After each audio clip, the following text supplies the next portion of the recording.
విజయవాడలో వైసీపీకి భారీ షాక్ తగిలింది. టీడీపీలోకి విజయవాడ పశ్చిమ నియోజకవర్గానికి చెందిన కార్పొరేటర్లు పసుపు కండువా కప్పుకున్నారు. విజయవాడ ఎంపీ కేశినేని శివనాథ్ సమక్షంలో టీడీపీలో జాయిన్ అయ్యారు కార్పొరేటర్లు.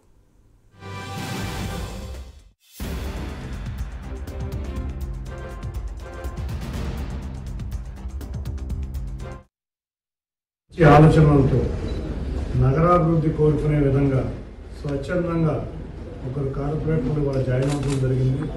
తప్పకుండా వాళ్ళ నగర అభివృద్ధి కోరుకునే వాళ్ళు నగర తెలుగుదేశం పార్టీలో చేరటం, ప్రజల సంక్షేమం కోరుకునే వాళ్ళని తప్పకుండా మంచి వాళ్ళని తీసుకోవడానికి ఉన్నాం.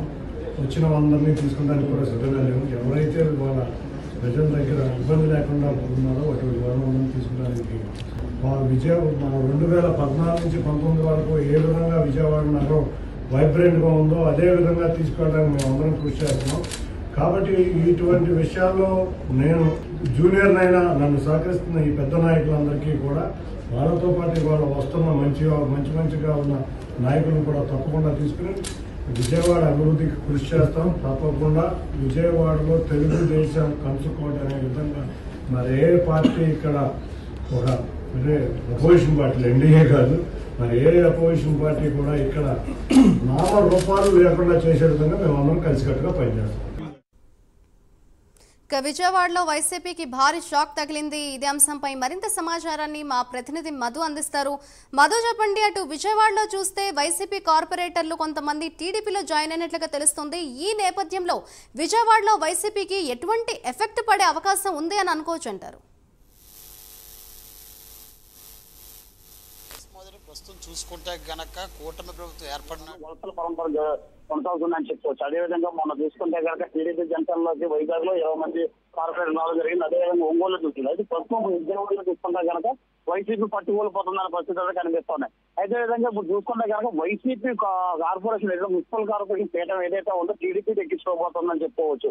అయితే కనుక ఇప్పుడు ప్రస్తుతం చూసుకుంటే కనుక ఈ రోజు పశ్చిమ నియోజకవర్గం నుంచి 3 కార్పొరేటర్ల దగ్గర టీడీపీ కన్నా కప్పడం జరిగింది. అయితే కనుక వీరంతా కూడా మైలవరం రత్నకుమారి, మైలవరం దుర్గారావు వీళ్ళంతా కలిసి కార్పొరేటర్ హర్షత్ వీళ్ళంతా కూడా మొన్నటి దాకా వైసీపీలో గెలుపొందిన కార్పొరేటర్. అయితే కనుక ప్రస్తుతం టీడీపీ కన్నా కప్పడం జరిగింది.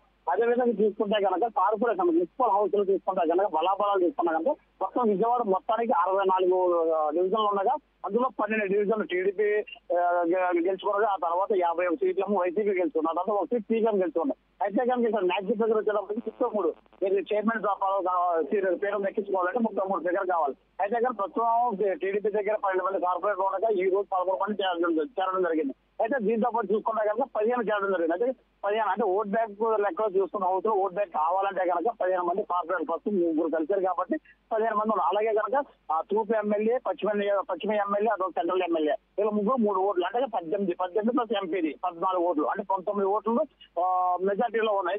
ఇంకా కావాల్సి వస్తే ఇంకా 14 ఓట్లు రావాల్సిన పరిస్థితి అయితే ఉంది. ఏది కార్పొరేషన్ చైర్మన్ పదవి దక్కించుకోవాలంటే. అదే కనుక ప్రస్తుతం చూసుకుంటే కనుక పశ్చిమ నియోజకవర్గం సుజా చౌదరి టచ్ లోనూ దాదాపు 14 మంది కార్పొరేట్ ఉన్నట్టు, అదేవిధంగా తూర్పు నియోజకవర్గం గజ్జరామోహన్ టచ్ లో 6 ఉన్నట్టు, ఆ తర్వాత బోండావమ్మ టచ్ లో 6 కార్పొరేటర్ ఉన్నట్టు. అంటే సీన్ మొత్తం చూసుకుంటే కనుక దాదాపుగాను అతి కొద్ది కాలంలోనే కదా వైసీపీ